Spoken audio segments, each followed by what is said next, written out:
pemirsa, kembali lagi di Lunch Talk, masih membahas topik yang cukup panas di siang ini, gaya hidup mewah anggota Dewan, dan langsung saja kita sudah tersambung dengan Pak Akmal dari Ternate. Selamat siang Pak Akmal. Selamat siang. Iya, Pak, sebelumnya Ternate, Bapak ada melihat anggota Dewannya yang hidupnya berlebihan atau hedon juga, atau baik-baik saja Pak di sana Pak? Wah, kalau di daerah juga lebih parah. Lebih parah. Oke, silakan dicurhatkan mungkin Pak. Iya, lebih parah. Silakan. Itu baru kemarin aja itu ditangkap anggota DPR yang bawa nyabu, turun bawa sabu-sabu dari bandara ditangkap. DPRD ya Pak ya? Iya, 4 orang kemarin ditangkap. Oke. Terus lagi kalau mereka gayanya eksekutif sekali, padahal mereka tidak biasanya seperti itu. Ya. Yang hidupnya biasa dari bawah, tiba-tiba naik yang dipaksakan tanpa ada proses alam, bahwa hidup itu yang sebenarnya seperti apa, mereka kaget. Oke, tapi kerjanya beres dong Pak? Enggak juga. Kerjanya beres nggak Pak Akmal? Gimana? Kerjanya mereka beres nggak? Oh, nggak beres. beres Mereka rata-rata kerjanya itu lebih banyak pembahasan mengenai anggaran, ya mereka kompromi, atur-atur, bagi-bagi, sahkan. Terus lagi ada proyek yang untuk mereka kerjain. Kerjanya cuma begitu aja. Oke, jadi untuk kepentingan masyarakat saya lihat sangat kecil sekali. Kalaupun itu ada, kecil sekali. Mereka lebih banyak merekomendasi proyek-proyek yang besar yang bisa bermanfaat untuk mereka pribadi. Selalu begitu. Itu yang menjadi masalah kalau kita lihat. Misalnya masyarakat kekurangan air bersih. Itu sampai sekarang itu tidak bisa diatasi, dan DPR tidak melakukan tugas fungsi legislasi. Itu tidak ada. Baik. Tapi kalau pembahasan menyangkut misalnya proyek, ada pembangunan taluk di mana yang besar anggarannya ratusan miliar atau puluhan miliar, mereka berebutan harus cepat disahkan. Karena ujung-ujungnya sudah tahu sudah berapa meter pembagian perusahaan ini, berapa kilometer perusahaan ini. Oke. Baik, terima kasih. Terima kasih Pak Akmal. Pak Akmal. Oke, ini bahkan masyarakat biasa saja sudah tahu permainan mereka di dalam seperti apa, di dalam sistem itu sendiri, Prof. Hamdi. Artinya bahwa tidak adakah kemudian orang baik anggota DPR yang bisa bertahan, atau sistemnya seperti apa sih menekan mereka, Prof? Tadi ini dilema kita dalam politik Indonesia sekarang. Ketika isu-isu politik itu belum sehat, ya. Misalnya partai politik. Pertanyaannya, apakah partai politik itu sudah menjadi partai politik yang modern dan partai publik. Yang ada sekarang partai politik itu adalah partai milik perorangan sebenarnya. Ya, kurang lebih seperti itu ya. Jadi tidak ada demokrasi juga di dalam partai itu, tidak ada juga meritokrasi. Jadi orang yang bisa maju di partai itu kebanyakan yang bisa memakai ilmu menjilat-jilat misalnya gitu ya, nyuap-nyuap gitu ya, terus menyetor uang yang banyak. Jadi kulturnya itu kultur korup juga. Kultur korup, orang yang tertarik masuk ke sebuah kultur yang korup adalah orang yang tertarik dengan nilai-nilai seperti itu. Orang yang punya nilai-nilai kebaikan kan nggak mau dia. Kan? Nah, sebenarnya tadinya aja kelihatan tuh baik-baik, dari bilang tadinya tuh nggak apa-apa tuh orang baik-baik, nggak pernah ada, ya disimpan di sini. Gitu sebenarnya aspirasi, gue mau pingin gitu tuh, pingin kaya, pingin hidup hedon. Hedonisme kan termasuk nyabu, main wanita, pelesiran ke hotel-hotel mewah, segala macam gaya hidup tinggi seperti itu ya. Gue pingin juga seperti itu, karena itu menjadi aspirasinya. Karena memang itu dicari dalam hidupnya. Nah, kalau psikologi kan selalu bicara begini nih Mbak Tika, paham betul. Kita bicara orang itu selalu mencari makna hidup. Nah, tergantung yang membuat dia bermakna itu apa. Kalau yang bermakna itu adalah kekayaan, ketenaran gitu ya, kemewahan, harta itu, disitulah dia merasa dia jadi orang. Oke, berarti bermakna itu dimaknai dengan pengakuan gitu ya. Ada juga orang ya yang memaknai itu, saya mau jadi orang, satu yang saya kejar apa? Prestasi, bukan hartanya. Ini kita kebudayaan kita ini ada problem nih. Kebudayaan kita masih bergerak pada kebudayaan kulit-kulit menurut saya, atau kebudayaan materialisme. Basis-basis budaya kita itu artinya orang disanjung karena dia punya harta, punya fisik, semuanya fisik. Belum diukur dan yang dalam apa? Prestasi, ya, pintar misalnya ya, Iya. dia berilmu dan beragama misalnya, batinnya bagus gitu ya, jiwanya bagus, kita kan senang yang kulit-kulit Iya. itu. Coba aja lihat sinetron, semua yang dijual kulit-kulit gitu semua. Tapi berarti kan kalau Iya. melihat sekarang sosok pemimpin kita juga ada yang baik dan ada yang seperti ini baru saja Iya. ditangkap tangan seperti itu. Nah ini sosok seperti ini sebenarnya yang mereka bisa tetap baik. Dorongannya apa yang ingin mereka perlihatkan ke masyarakat sebenarnya?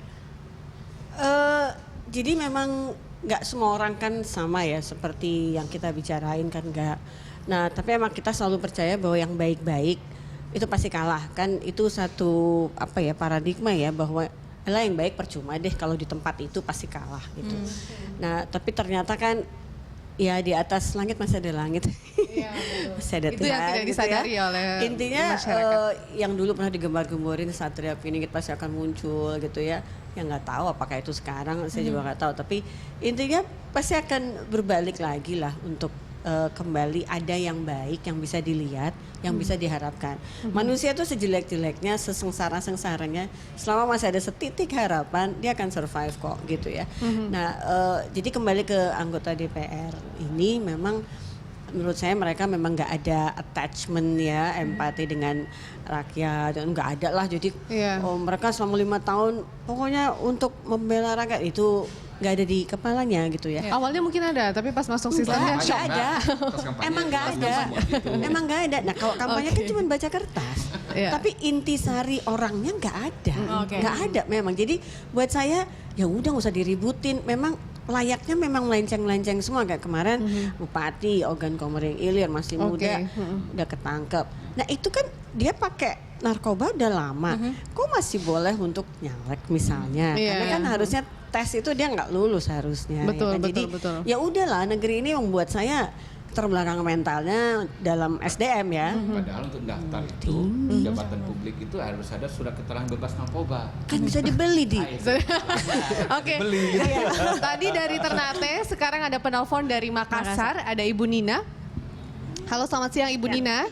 Iya, selamat siang. Ya, silakan Ibu Nina, ada yang ingin disampaikan, mungkin pengalaman juga dengan anggota DPRD yang ada di Makassar, atau ingin memuji kinerja teman-teman DPRD yang ada di Makassar. Iya, gini. Ya, oke. Makasih ya. Iya. Ya, jadi gini. Dulu suami saya itu anggota DPR 2 periode di Makassar. Oke. Ya. Iya. DPRD ya, Bu ya? Iya. Iya DPRD. Merekrutnya dulu yang begini. Saya melihatnya di ketika era Soeharto itu banyak sekali kebaikan yang harus kita lihat. Itu yang saya lihat. Termasuk merekrut anggota DPR. Jadi dulu waktu direkrut sama orang-orang partai, mereka memang dibina dari partai, dari tidak bisa apa-apa menjadi bisa apa-apa di dalam Bisa partai apa-apanya mereka. itu seperti apa, Bu? Ya, misalnya mereka bagaimana ada anak cabang, ada anak ranting, ada itu sampai ke wilayah, sampai ke tingkat 2. Jadi mereka punya anak cabang, anak ranting, ketua DPC dan ketua wilayah itu semua ada strukturnya kan. Mereka dibina di situ. Nah, kalau sekarang merekrut anggota DPR itu siapa saja yang punya uang. Jadi sama sekali mereka nggak ngerti tentang politik. Kalau suami saya dulu memang dibina di partai. Mereka Tapi yang ngerti penting bagaimana adalah dia tahu struktur nggak berpartai tanggung itu jawabnya mereka apa, tahu. Ibu, sebagai anggota DPRD? Nah, bagaimana? Yang penting kemudian adalah mereka tahu tidak tanggung jawab mereka sebagai anggota DPRD kan, Ibu ya? Artinya pada masa Soeharto Nah, dulu, sekarang apakah ini kemudian anggota siapa saja DPRD bisa dididik jadi seperti anggota itu? DPR, konglomerat, seniman, artis, semua mau jadi anggota DPR. Jadi tunggu dulu, semua mau jadi anggota DPR. Yang semestinya menjadi anggota DPR tidak menjadi anggota DPR karena mereka tidak punya uang. Fasilitasnya dulu bagaimana, Bu, dibanding sekarang? Apakah seperti sekarang? Dulu juga? suami saya waktu tahun berapa itu gajinya 1 juta. 1 juta? Ya, dulu, yang dulu Oke. tuh ya, tahun Masa berapa Soeharto itu? Tahun 97 ya. Itu Iya. masih peralihan itu. Pak Habibie ke Pak Harto ke Pak Habibie itu. Jadi Ada fasilitas itu. mobil dinas juga nggak, Bu? Oh enggak. Nggak ada, sama sekali nggak ada. Oke. Dan nggak ada tuh hidup mewah. Saya nggak pernah saya berhidup mewah. Baik. Baik. Saya kemarin biasa aja tuh. Baik, terima kasih Bu Nina atas masukannya, dan ini menjadi perbandingan juga buat kita. Sayangnya kita Cara untuk nggak bisa perekrutan anggota. interaktif dengan anggota DPRD ya, Prof. Kita mengatakan tadi hasil penelitian, saya lupa tuh ada mahasiswa S2 yang meneliti, memang dia bilang 70% ya itu yang tertarik menjadi anggota dewan itu, baik level daerah maupun pusat, itu adalah pengusaha. Jadi ini istilahnya Pak Rizal Ramli kemarin itu, dua peng-peng itu. Pengusaha, penguasa. Nah, penguasa itu kan ada dua, di eksekutif atau legislatif kan. Cari uangnya atau cari modalnya justru di dalam situ, Pak. Iya, artinya penguasa itu, pengusaha masuk menjadi penguasa itu untuk mengamankan bisnisnya. Ya, makanya dia mau keluar uang banyak untuk kampanye kan. Nah, ini juga kritik kita terhadap sistem demokrasi kita. Memang kita harus cari cara sebenarnya ke depan bagaimana political cost ini, ongkos politik itu tidak membebani si calon. Nah, di negara yang sudah mapan, memang ongkos politik itu kalau tidak mengandalkan sumbangan publik, ya, atau sumbangan publik lewat negara. Maksudnya sebenarnya uang negara aja. Jadi negara menganggarkan uang untuk biaya kampanye itu. Tapi terlepas dari ongkos politik, kalau Prof. Enggak, ya, kalau enggak ada dua pola itu. Bisa jadi pengusahanya sendiri yang masuk jadi penguasa, jadi anggota DPR ataupun bupati, atau dia politisi menjalin kerjasama dengan penguasa, dengan pengusaha. Iya, pengusaha, ya. Nanti kalau dia sudah jadi anggota dewan, jadi agak susah antara penguasa dan pengusaha. Nanti kebijakan-kebijakan itu sudah titipan dari kepentingan pasti. Itu. Nah, tapi kalau terlepas dari ongkos politik, Prof, seperti kayaknya jam tangan miliaran, mobil miliaran, itu juga ada keinginan mereka untuk memiliki itu. Kenapa itu, Prof? Gini kan tadi saya bilang kan, jadi mungkin karena dari awalnya memang karena permainannya itu semua takarannya uang semua, gitu ya. Jadi dia mengukur dirinya juga gitu. Orang yang aspirasi ke uangnya lebih tinggi, ya, dan dia mungkin mencari makna hidupnya di situ. Kalau orang misalnya sudah merasa dirinya sudah penuh ya, sudah punya makna dengan yang lain, ya katakanlah misalnya religiusnya udah bagus, bukan ritualnya ya makna hidupnya udah dapat di situ. Dia otaknya juga ada isinya gitu ya. Jadi dia sudah dapat aktualisasi sebagai manusia dengan tidak mengandalkan uang. Kalau orang yang kosong tidak terlalu mengejar itu akhirnya. Ya dia bilang satu-satunya cara dipandang orang, pakailah baju mahal. Harus semuanya serba pakai uang. Kan dianggap dia menjadi orang hebat kan.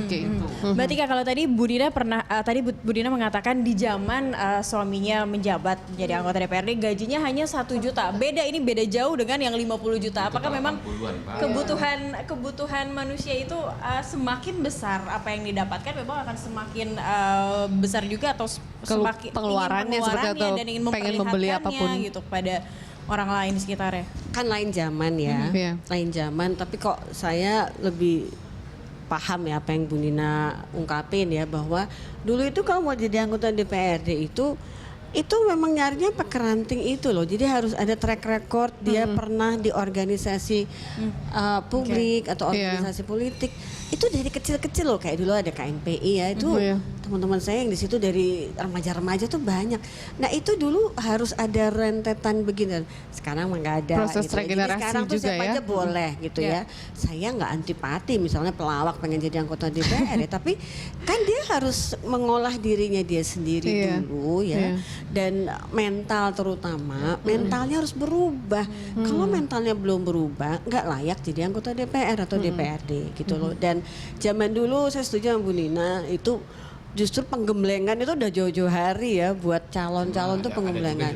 Jeleknya saya tetap ada. Apa kata bos mesti nurut kan. Berarti dari dulu sudah ada lah ya semacam korupsi dalam tanda kutip, tidak harus selalu materi, tapi Cuman memang pada saat mereka duduk di DPR itu wawasan kebernegaraan, wawasan dia harus ketemu dengan konstituen gitu, itu nggak ujuk-ujuk, nggak tiba-tiba cereng dia alamin, enggak, dia udah tahu dari remaja. Apa yang diberikan kepada rakyat juga berbanding terbalik apa yang mereka terima seperti itu. Walaupun tetap akhirnya ya harus ngikutin apa kata bos, itu jelek yang dulu gitu ya.